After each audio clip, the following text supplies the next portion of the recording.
সঙ্গীত দুনিয়ার মঞ্চে এবার রেকর্ড ভাঙার লড়াই, তারকাদের ঝলক আর নতুনদের চমক। এমটিভি ভিএমএ 2026-এর মনোনয়নে শীর্ষে ম্যাডোনা, অন্যদিকে ইতিহাস গড়ার অপেক্ষায় টেলর সুইফট।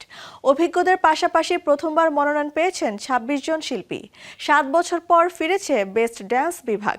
সব মিলে এবার কাদের হাতে উঠবে সবচেয়ে বেশি ট্রফি, সেই অপেক্ষাতেই অনুরাগীরা। মিউজিক দুনিয়ার অন্যতম বড় পুরস্কারের আসর এমটিভি ভিডিও মিউজিক অ্যাওয়ার্ডস ২০২৬ সালের আসর ঘিরে এরই মধ্যে শুরু হয়েছে তারকাদের মধ্যে তুমুল লড়াই। এবারের মনোনয়ন তালিকায় সবাইকে চমকে দিয়ে শীর্ষে আছেন পপ সম্রাজ্ঞী ম্যাডোনা, তারপরেই রয়েছেন টেলর সুইফট। এবারের ভিএমএতে মোট ১১টি বিভাগে মনোনয়ন পেয়েছেন ম্যাডোনা। ভিডিও আর্টিস্ট ও সং অব দ্য ইয়ারের মতো বড় বিভাগ ছাড়াও নাচ, পরিচালনা, চিত্রগ্রহণ, সম্পাদনা, কোরিওগ্রাফি ও ভিজুয়াল এফেক্টসেও জায়গা করে নিয়েছে তার কাজ।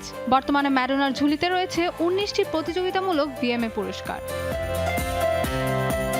অন্যদিকে ৯টি মনোনয়ন নিয়ে দ্বিতীয় অবস্থানে টেলর সুইফট। তার জন্য এবারের আসর আরও গুরুত্বপূর্ণ, কারণ এবারের পুরস্কার পেলে ৩১টি ভিএমএ নিয়ে ইতিহাসের সবচেয়ে বেশি পুরস্কার জয়ী শিল্পী হয়ে যাবেন তিনি। বর্তমানে বিয়ন্সে ও টেইলরের ঝুলিতে সমান ৩০টি করে ভিএমএ। এবারের আর্টিস্ট অব দি ইয়ার ও সবচেয়ে বড় পুরস্কার ভিডিও অব দি ইয়ার, দুই বিভাগেই রয়েছে হাড্ডাহাড্ডি লড়াই। দুই বিভাগেই আছেন Madonna, Taylor Swift, Ariana Grande, Bruno Mars ও সাবরিনা কার্পেন্টার। তবে আর্টিস্ট অব দ্য ইয়ারে তাদের সঙ্গে রয়েছেন মর্গান ওয়ালেন, আর ভিডিও অব দ্য ইয়ারে প্রতিদ্বন্দ্বিতা করছেন জেনেরিয়ান। এবারের আসরে নতুন মুখের উপস্থিতিও চোখে পড়ার মতো। প্রথমবার মনোনয়ন পেয়েছেন ২৬ জন শিল্পী, আর ৭ বছর পর ফিরছে বেস্ট ডান্স বিভাগ। আগামী ২৭ সেপ্টেম্বর লস এঞ্জেলেসের পিকক থিয়েটারে বসবে ২০২৬ এমটিভি ভিএমএর আসর।